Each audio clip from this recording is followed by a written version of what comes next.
Good evening. Aging and disabilities and old and disabilities take many different definitions these days. And the largest divide I'd have to say is between the Eastern cultures and the Western cultures and the way that we live. My personal understanding of the word old is when somebody is physically not able to complete the task in which they want to do. It Old and disabled are kind of synonymous. When a person is old, they are lacking in the ability to start a task, complete a task, or just like I said, simply do the things in which they want to do. Or the should I say that old has a part in disability. For instance, my father is in his 60s. Do I consider him an old man? No. Do I consider him my old man? Absolutely. But he is still quite capable of completing the tasks in which he would like to do. He can do anything he wants. He can go skiing. He can, work in the yard. He can work. He hold down a job. He's just older. He's older. He's not necessarily old. Age in my book is strictly a number. How many years you spend around the sun. Disabled, on the other hand, takes a big, broader paintbrush. You could be physically disabled, emotionally disabled. What it does is disabled in my book means that you need some level of assistance to complete your day-to-day life or to complete a task, whether it be emotional support animal or medication or physical therapy for physical disability. That would be my impersonal definition of disabled and what that means to me. Now, what aging and disability means to someone from a different generation, I kind of have an older mentality, so I wouldn't have to say the older generation. I think a younger generation, which is hard to say because I'm in my mid to late 30s. 37, so however you classify that, I would have to go with the younger generation, because I had the same thought of the older generation, that age is nothing but a number. The great generation that fought in the wars, they're still functional, they're still doing things in which they want to do. Someone in a different generation, a younger generation, might see just simply getting old a waste of society's resources for healthcare reasons, taking up space on the roadways, blocking aisles in the grocery stores. That we might be that older people might be in the way, and disabilities as well. Some people of the younger generation depend. Again, this is all dependent on culture.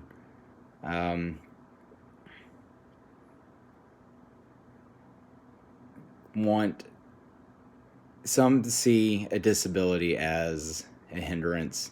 Some see it as a way to obtain clarity of one's life or look at things in a different perspective.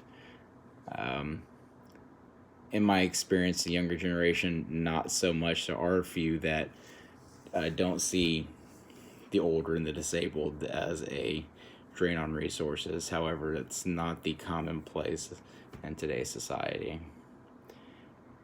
If someone in my family needed care due to aging or disability, who would be responsible for providing that care? Well, I'm an only child.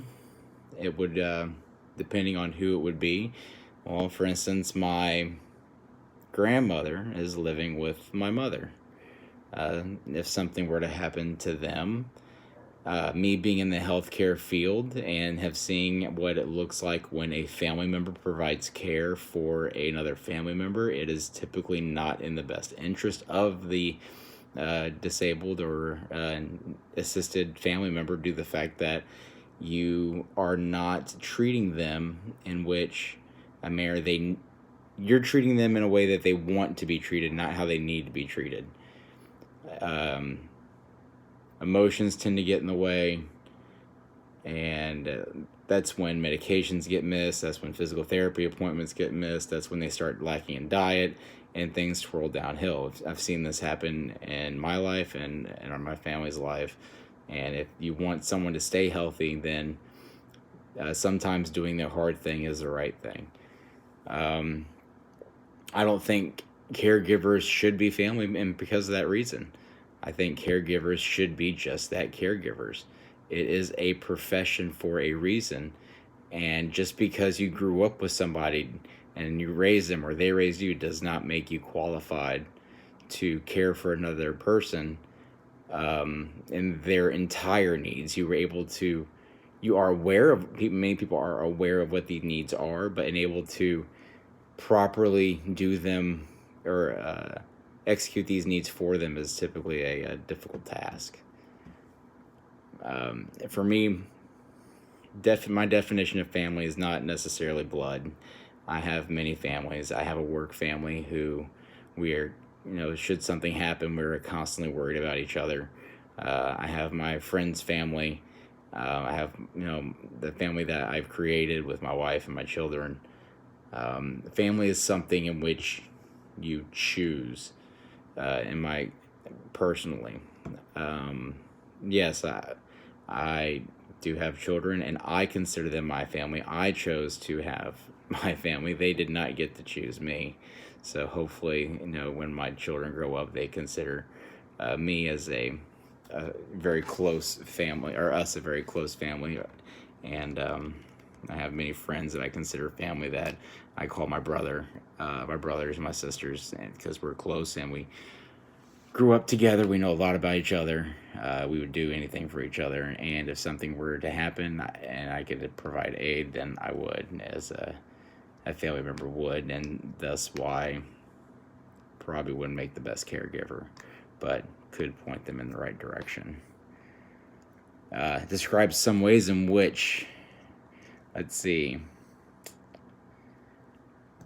statistics that are important towards attitudes of aging and disabilities in America. I actually found this rather interesting. As I said earlier, there is a generation that consider the aging and the disabled a drain on society's resources. And as I was looking at the CMS website,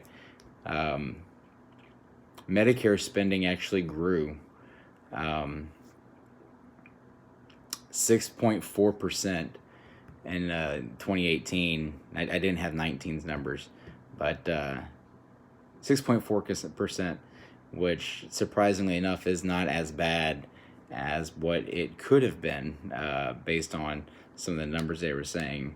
But private health insurance also grew. Expenditures grew. Medicaid, everything grew.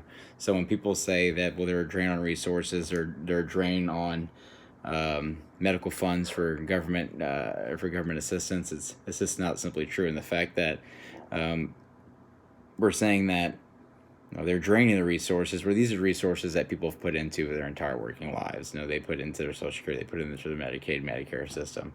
So they're not draining the resources, they're simply returning the funds back that they have put in. And now, with that being said, there's another report from the census website, and there's a stat that out of the entire population of the U.S., there is $51.2 million people who have some level of disability. Now, mind you, just because you have a level of disability doesn't mean you're draining these resources. The disability could be anything from PTSD to I'm partially blind in my left eye on the third Sunday of the month. It's anything that has been deemed a medical disability. And out of that 51 million, just over 51 million, only 10.7 million people, and mind you, when I say people, this is anybody over the age of 6, 10.7 million are using or needing some level of assistance. So 10.7 million people. When you put that in the context of the United States, Houston, the greater metropolitan area, has about 8 million people. So it's basically 2 million people over the size of the city of Houston, one city for the entire United States. That's not where the drain of this population is coming from, the drain of resources. It's not causing a drain at all. And again, they're simply getting the funds back that they've already put in. So, and the one last statistic that I thought was interesting was between East and West, it's very common for when parents in the Eastern cultures grow old and they are starting to need a little bit of assistance. They typically move back in with their children. And I found this statistic, which was interesting. In 2004, the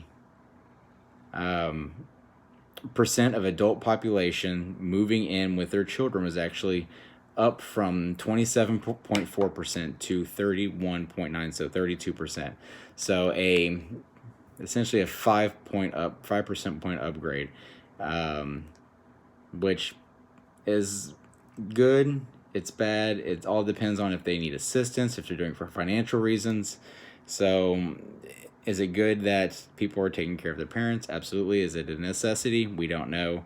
The fact that is that people are making decisions based on many variables, and some of these statistics that just aren't able to exactly deep down into what those reasons are. Aging, old, disabled, it's inevitable. We all die. Are we disabled when we get there, though? Let's hope not.